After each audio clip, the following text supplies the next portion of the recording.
এখানে বৃষ্টিপাত হচ্ছে এবং এর ধারাবাহিকতা সারা বাংলাদেশ জুড়ে কিন্তু কোথাও কোথাও পাহাড় ধস হয়েছে, অনেকগুলো মানুষ মারা গিয়েছেন। এটি অত্যন্ত আমাদেরকে ব্যথিত করেছে, গভীরভাবে মর্মাহত করেছে। জনগণের নির্বাচিত সরকারের মাননীয় প্রধানমন্ত্রী এটিকে নিয়ে অত্যন্ত দৃঢ়ভাবে প্রশাসনকে, আইনশৃঙ্খলা বাহিনীকে এবং সর্বস্তরের সকল যারা প্রশাসনের রাষ্ট্রযন্ত্রের সাথে জড়িত আছেন নির্দেশনা দিয়েছেন যেন জনগণের সাথে থাকেন, জনগণের পাশে থাকেন।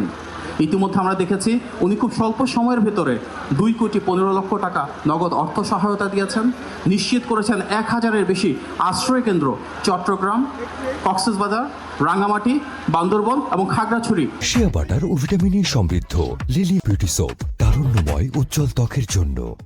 এবং সর্বস্তরের নেতাকর্মীরা এই 5 জেলায় এবং অন্যান্য জায়গায়ও ক্ষতিগ্রস্ত মানুষের সাথে দাঁড়িয়েছেন, পাশে দাঁড়িয়েছেন এবং সম্পূর্ণভাবে প্রশাসন, আইনশৃঙ্খলা বাহিনী, যেখানে প্রয়োজন সেনাবাহিনী এবং রাষ্ট্রে গুরুত্বপূর্ণ প্রতিটি অনুষঙ্গ ক্ষতিগ্রস্ত মানুষদের কিভাবে কষ্ট লাঘব করা যায়, কিভাবে তাদের কাছে খাদ্যপণ্য পৌঁছে দেওয়া যায়, কিভাবে পানি পৌঁছে দেওয়া যায়, স্যানিটেশন নিশ্চিত করা যায়, সেগুলো নিয়ে কাজ করছেন।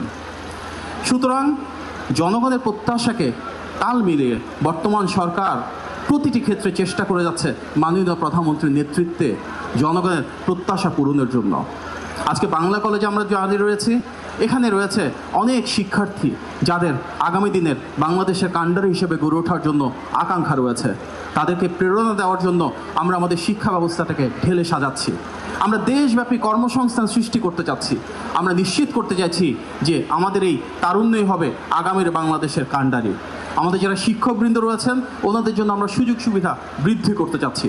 আমাদের যারা সাবেক শিক্ষার্থী রয়েছেন, বিভিন্ন পেশায় যারা রয়েছেন, তাদের জন্য আমরা কিভাবে আরও বেশি কর্মসংস্থান সৃষ্টি করা যায়, কিভাবে ব্যবসা বাণিজ্যকে সহজ করা যায়, কিভাবে স্বল্প সুদে ঋণের ব্যবস্থা করা যায়, কিভাবে মেধাহীন যে বাংলাদেশ আমরা দেখেছি সেখান থেকে বেরিয়ে এসে মেধাভিত্তিক এবং বৈষম্যহীন বাংলাদেশ আমরা গড়ে তুলতে পারি, সেগুলো নিয়ে কাজ করা যায়, সেটি আমাদের পথযাত্রা।